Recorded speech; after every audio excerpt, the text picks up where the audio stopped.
Hi, welcome back to my channel. So this video is just going to be about my journey to becoming a software engineer. I'm 22 years old. I graduated from a school in upstate New York back in May. And so I've been working as a software engineer for about 6 months now, and I always get questions about like how I got there, what did I study in school, and like just what's my general journey. And to preface that, I currently work at Adobe as a software engineer in tools. So this video is just basically the journey of me becoming a software engineer and getting to Adobe.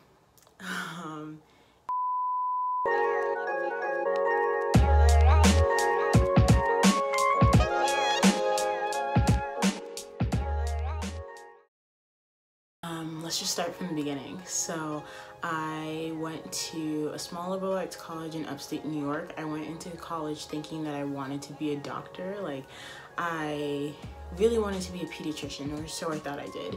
And so I studied, in high school I studied biology, I studied math, I did chemistry, and honestly I didn't love those things, but I thought that that's what I wanted to do, and that's what I wanted to do for so long, so I just kept going with it.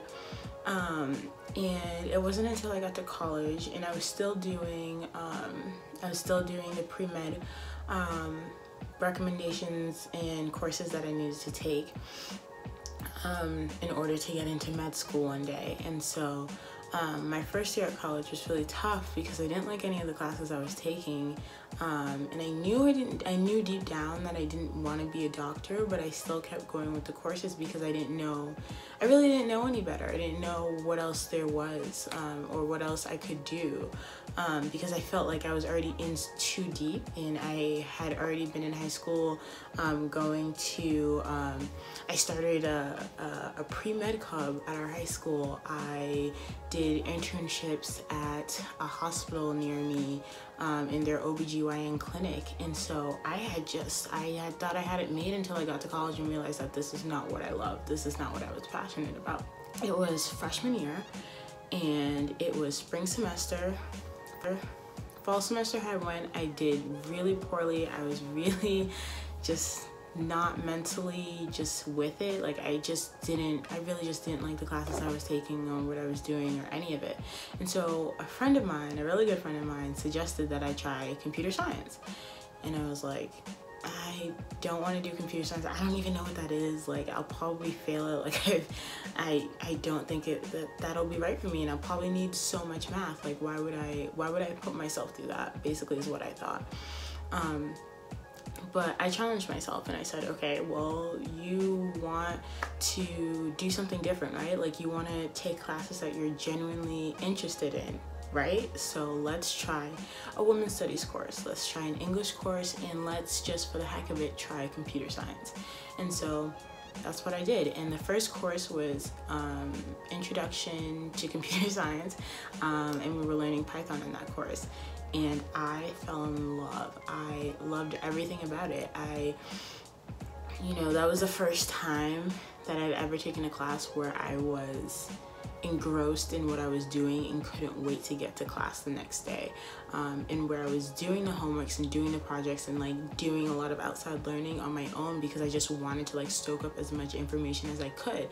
We were learning about variables and data structures and classes and things like that in Python, and it immediately, luckily, things just like clicked for me. And it was challenging for sure. I don't want to like assume, or I don't want to make it seem as if it was just easy going, because it was definitely super hard.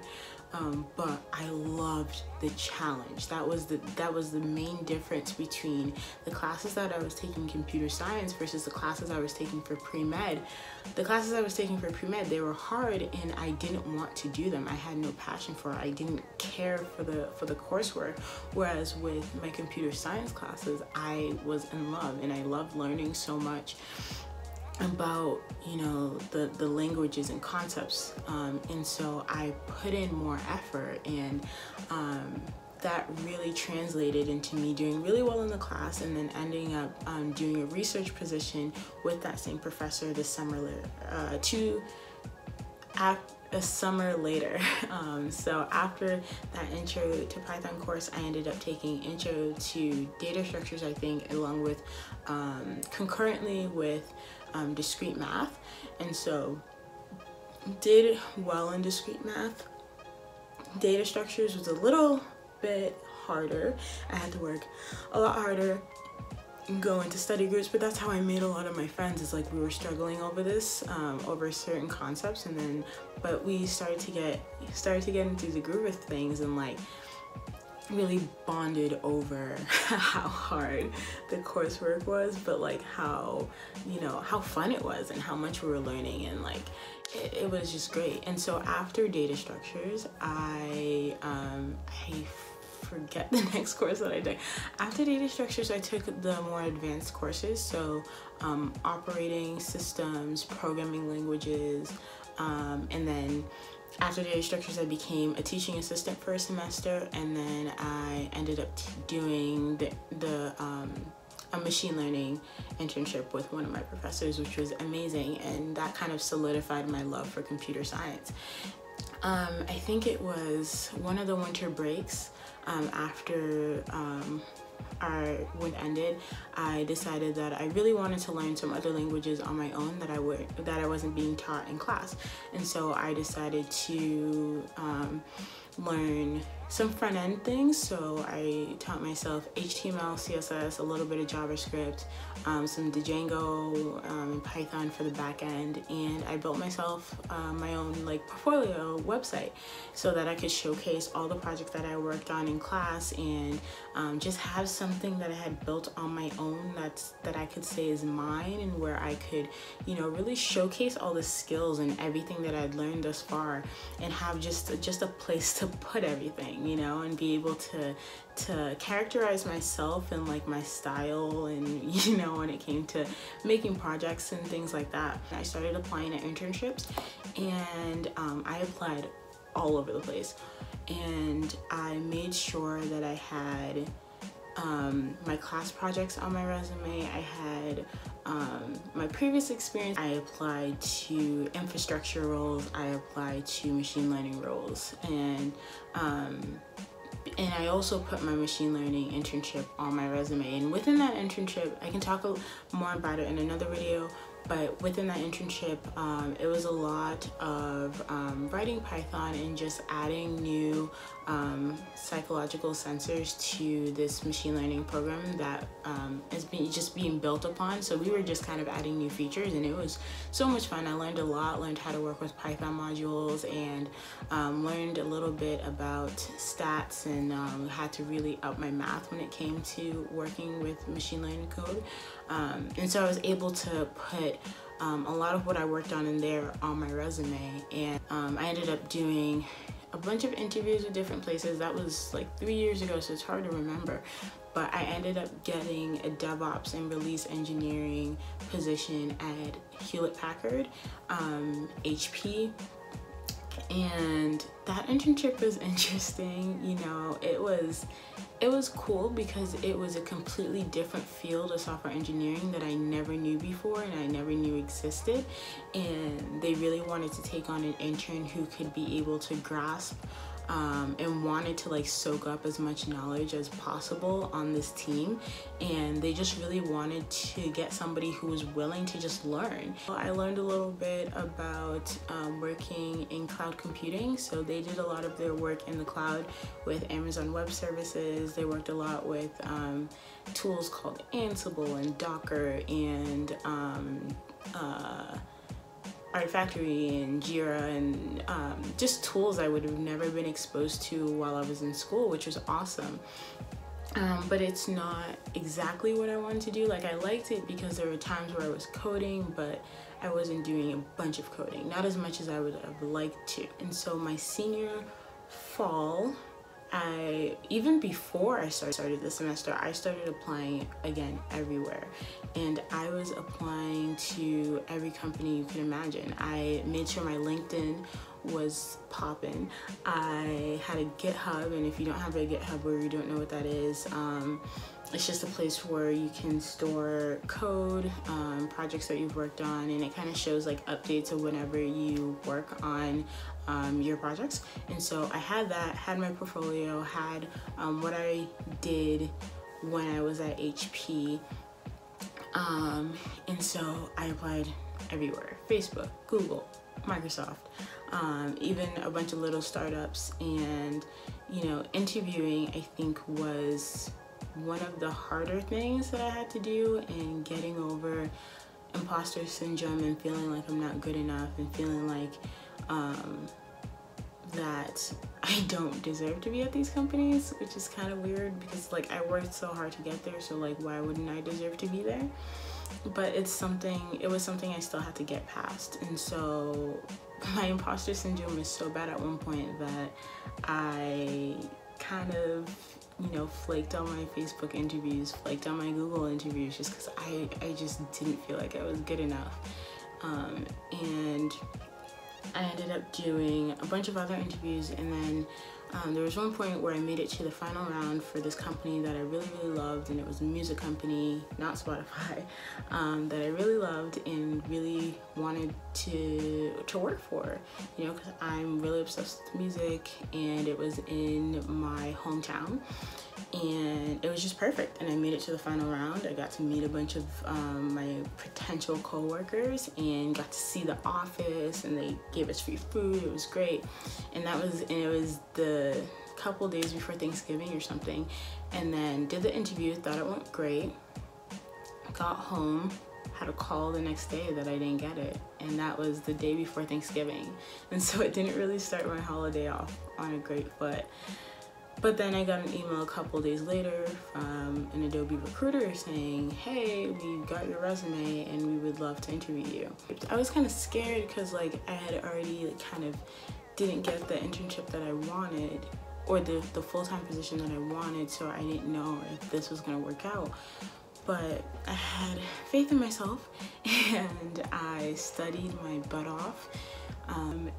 But I did my interviews. I had a phone call with my manager, with my now manager, and then I had back-to-back interviews with everyone on the team, all online because it was during my finals week, so I couldn't really fly out there.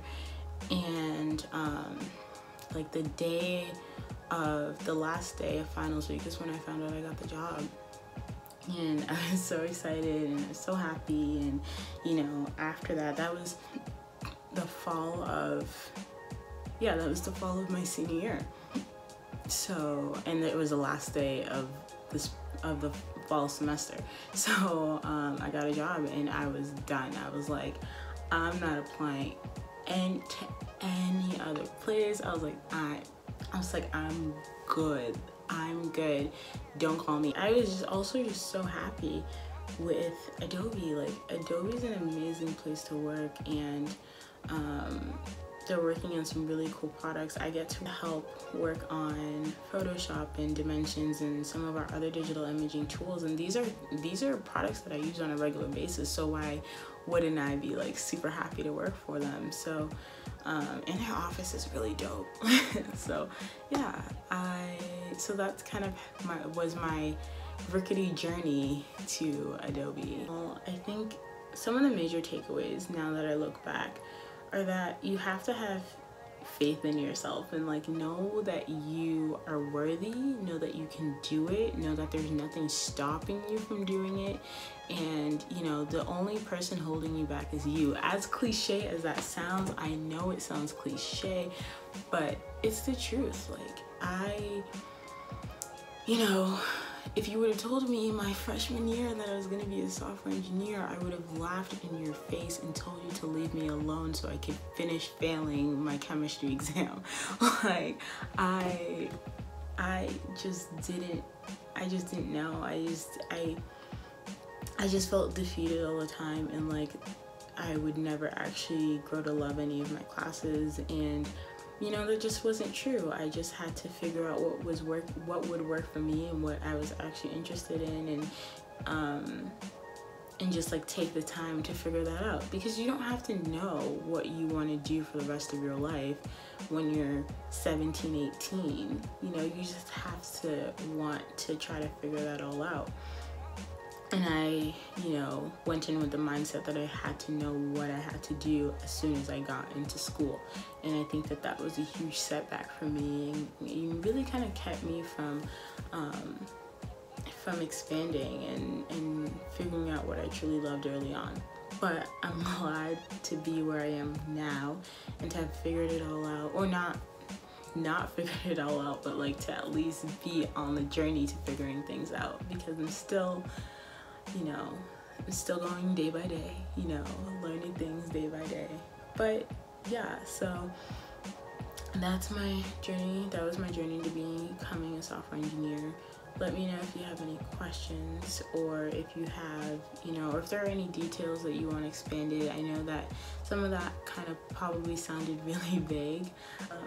Yeah, but let me know if you have any comments or questions, or like things you want to know about. Yeah. So thanks for watching. Bye.